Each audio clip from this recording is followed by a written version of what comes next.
రాజమహేంద్రవరం ఏలూరులో నిర్వహించనున్న దళిత క్రైస్తవ సమర శంఖారావం సభను విజయవంతం చేసి దళిత క్రైస్తవుల హక్కుల పరిరక్షణ కోసం ఐక్యంగా పోరాటం చేయాలని దళిత క్రైస్తవ నాయకుడు జడ శ్రవణ్ కుమార్ పిలుపునిచ్చారు.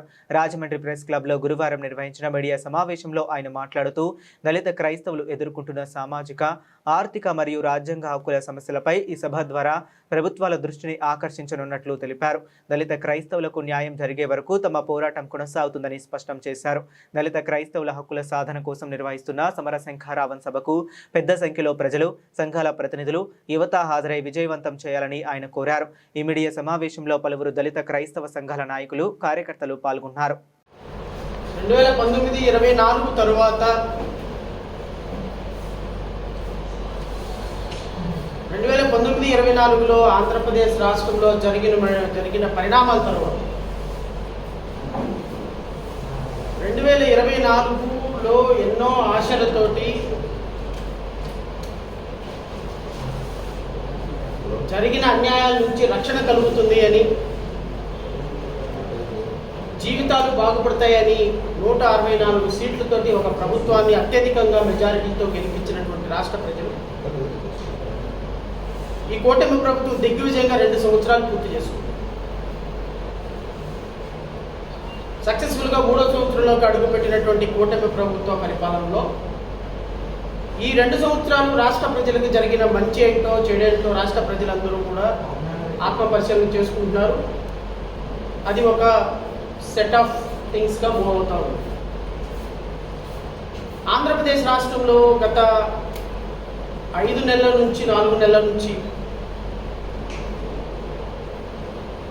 ఒక యుద్ధ వాతావరణం తలపించేటువంటి అంశం దళిత క్రైస్తవం. ఈ అంశం ఎక్కడి నుంచి మొదలైంది అంటే, భీమవరం జిల్లాలో ఆకువీడు పెద్దపేటలో ఒక మతపరమైనటువంటి కట్టడం నుంచి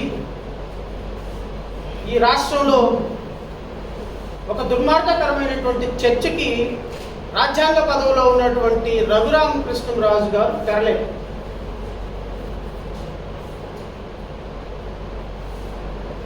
నేను మీడియా సోదరుల ద్వారా రాష్ట్ర ప్రజలకి తెలియజేసేది ఏంటి అంటే, ప్రపంచ దేశాలలో భారతదేశ సంస్కృతి, భారతదేశ ఔన్నత్యం కాపాడేటువంటి ఒకే ఒక అంశం ఈ దేశంలో ఉన్నటువంటి ప్రజాస్వామ్యానికి ప్రతీకగా నిలిచినటువంటి రాజ్యాంగం. ఈ రాజ్యాంగంలో, మన దేశ రాజ్యాంగంలో ఉన్నటువంటి ఒక అద్భుతమైనటువంటి అంశం, ఈ దేశంలో క్రైస్తవులకి, హిందువులకి, ముస్లిమ్స్కి, పార్సీలకి, ఎవరికైనా సరే, జైనులకైనా సరే, ఏ మతాన్నైనా ఏ దేవుణ్ణైనా స్వేచ్ఛగా ప్రొఫెస్ చేసుకోగలిగినటువంటి, ప్రాపగేట్ చేసుకోగలిగినటువంటి ఒక ఫండమెంటల్ రైట్గా ఉన్నట్టు ఆర్టికల్ 25 అనేది ప్రత్యేకంగా నేను మీకు మళ్ళీ ఇంకొకసారి గుర్తు చేయాల్సి వస్తుంది. నేను మీ ద్వారా రఘురామకృష్ణరాజుకో లేకపోతే రఘురామకృష్ణరాజుని సపోర్ట్ చేస్తున్నటువంటి వాళ్ళను ఒక ప్రశ్న అడగదచ్చు. జడా శ్రవణ్ కుమార్ పోరాటమో, జయభీమరావు భారత్ పార్టీ పోరాటమో, లేకపోతే ఇక్కడ పోరాటం దళిత క్రైస్తవులు కానే కాదు, దళితులు కానే కాదు, ఈ దేశంలో ఒక రాజ్యాంగ హక్కుగా ఉన్నటువంటి ఒక హక్కుని ప్రొటెక్షన్ చేసుకోవాల్సినటువంటి ఆవశ్యకత మరొకసారి వచ్చింది. కాబట్టి ఆ రాజ్యాంగ హక్కు కోసం పోరాడాల్సినటువంటి బాధ్యత ప్రజాస్వామ్యవాదులుగా మా మీద ఉంది. కాబట్టి ఈరోజు నేను ఈ ప్రెస్ క్లబ్కి రావడం, ఇది ఒక మతానికి సంబంధించిన పోరాటం కాదు, ఒక వర్గానికి సంబంధించిన పోరాటం కాదు, లేకపోతే ఒక కులానికి సంబంధించిన పోరాటం కాదు అని నేను మీ ద్వారా రాష్ట్ర ప్రజలకు తెలియజేస్తాను. చాలా మందికి ఒక భీమవరంలో, ఆకివీడులో, పెద్దపేటలో ఒక చిన్న 4 సెంట్ల గుడి వివాదం చాలా మందికి దాన్ని పూర్వాపరాలు పూర్తిగా తెలిసి ఉండకపోవచ్చు. కాబట్టి నేను మీ ద్వారా ఇంకొకసారి ఆ పూర్వాపరాలు చెప్పే ప్రయత్నం చేస్తాను. ఎందుకంటే ఆ కేసుని రైట్ ఫ్రమ్ హైకోర్టు దగ్గర నుంచి సుప్రీంకోర్టు దాకా వాదించి స్టే ఆర్డర్ తీసుకొచ్చినటువంటి వ్యక్తిగా ఆ కేసు పట్ల నాకున్నటువంటి అవగాహనని రాష్ట్ర ప్రజల కోసం మరొకసారి నేను మళ్ళీ పంపిస్తాను. గత 30-40 సంవత్సరాల నుంచి ఒక టెంపుల్, అది గొంతేనమ్మ గుడి అంటామా, రామాలయం అంటామా, పక్కన పెట్టి గత 30 సంవత్సరాల నుంచి ఒక గుడి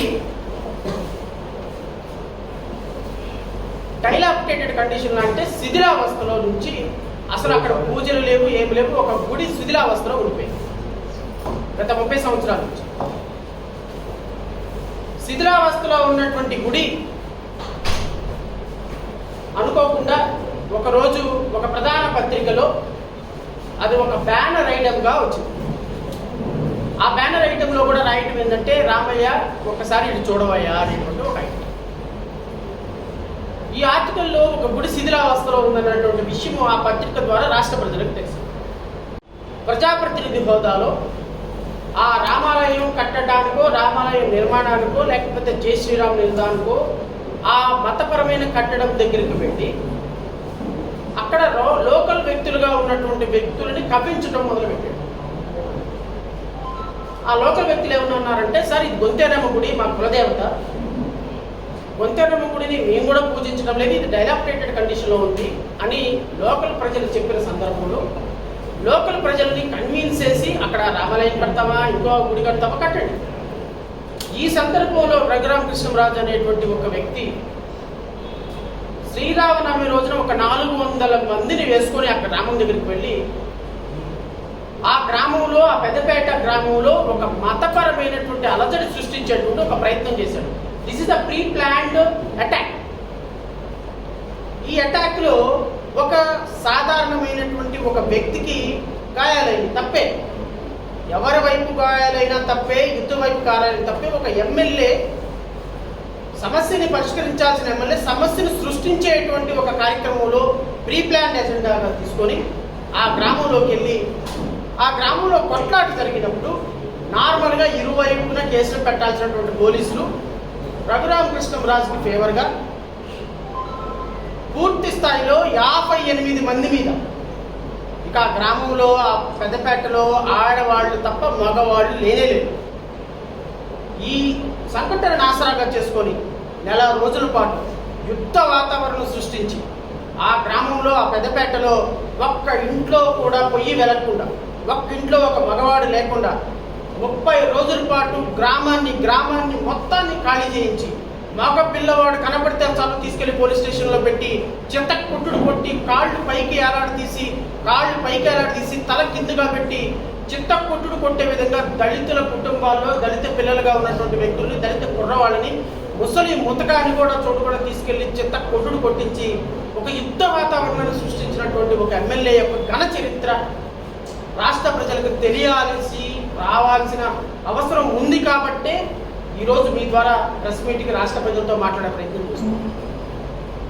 ఒక మతం మీద, ఒక సాంప్రదాయం మీద ఒక పర్టికులర్ ఎజెండాగా పెట్టుకొని అందరిని అరెస్ట్ చేయించి ఈరోజు గ్రామాన్ని ఖాళీ చేయించి నెక్స్ట్ డే నుంచి ఇక్కడ రామాలయం కట్టండి, తప్పేం లేదు.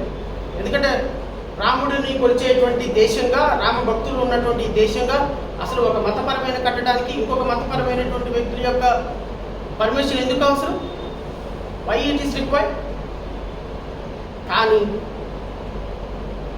నేను కొలుస్తున్నటువంటి గొంతేనమ్మ అనేటువంటి ఒక గ్రామ దేవతని మీ మీడియా సోదరులకు కూడా తెలుసు. తెలంగాణలో ఎల్లమ్మ దేవాలయం ఉంటుంది, సమ్మక్క సారక్క దేవాలయాలు ఉంటాయి, మన పల్లెటూరులో కూడా గ్రామ దేవతలు ఉంటాయి. నువ్వు గ్రామ దేవత దగ్గరకు వచ్చి గ్రామ దేవతను పడగొట్టేసి నేను అక్కడ రామపురం కడతానంటే లోకల్ ప్రజలు ఏమంటారు? అయ్యా ఇది మా గ్రామ దేవత, మీరు రామాలయం కట్టాలంటే పక్కన కట్టండి, నా గ్రామ దేవతను పడేసి కట్టాల్సిన అవసరం లేదనేటువంటి ఒక వాదన సహజంగా వస్తుంది. ఈవెన్ అక్కడ ఉన్నటువంటి ఆకివీడిలో, పెద్దపేటలో ఉన్నటువంటి వ్యక్తులు కూడా రామాలయం వద్దు, అక్కడ చర్చి కట్టమని అనటం లేదు. రఘురామకృష్ణరాజు ప్రపంచాన్ని, సమాజాన్ని మిస్లీడ్ చేస్తున్నాడు. వాళ్ళు అడుగుతుంది ఇక్కడ గొంతేనమ్మ గుడి, which is a Hindu goddess, దళితులు ఆరాధ్య దైవంగా ఉన్నటువంటి ఒక గొంతేనమ్మ గుడి కూల్చారు. ఆ గొంతేనమ్మ అక్కడ కట్టమని అంటున్నారు వాళ్ళు. రామాలయం కావాలంటే పక్కనే ఉన్నటువంటి 5 ఎకరాల పొలం తీసుకుని 5 కోట్లతోటి రామాలయం కట్టొచ్చు. మేము కూడా వస్తాము, కొబ్బరికాయలు కొడతాము, రాముని పూజిస్తాము. What is wrong in that? కానీ నీ కులదేవతను మాత్రమే నేను కూల్చాలి, ఇక్కడే కట్టాలి, మీరు క్రైస్తవులు అనేటువంటి ఒక అపవాది వేసేసి ఈరోజు అక్కడ ఒక యుద్ధ వాతావరణాన్ని సృష్టించే ప్రయత్నం చేశారు. సరే, దాన్ని కాసేపు పక్కన పెట్టండి.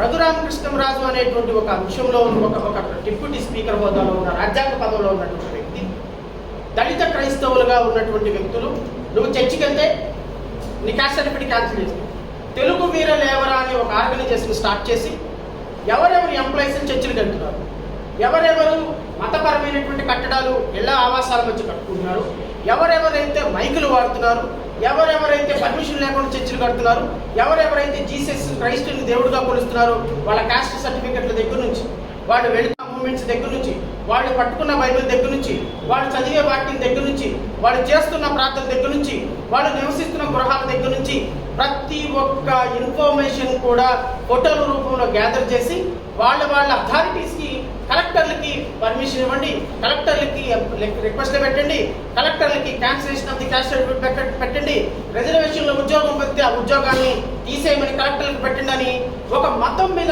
కాన్స్టాంట్ అటాక్ జరుగుతున్నప్పుడు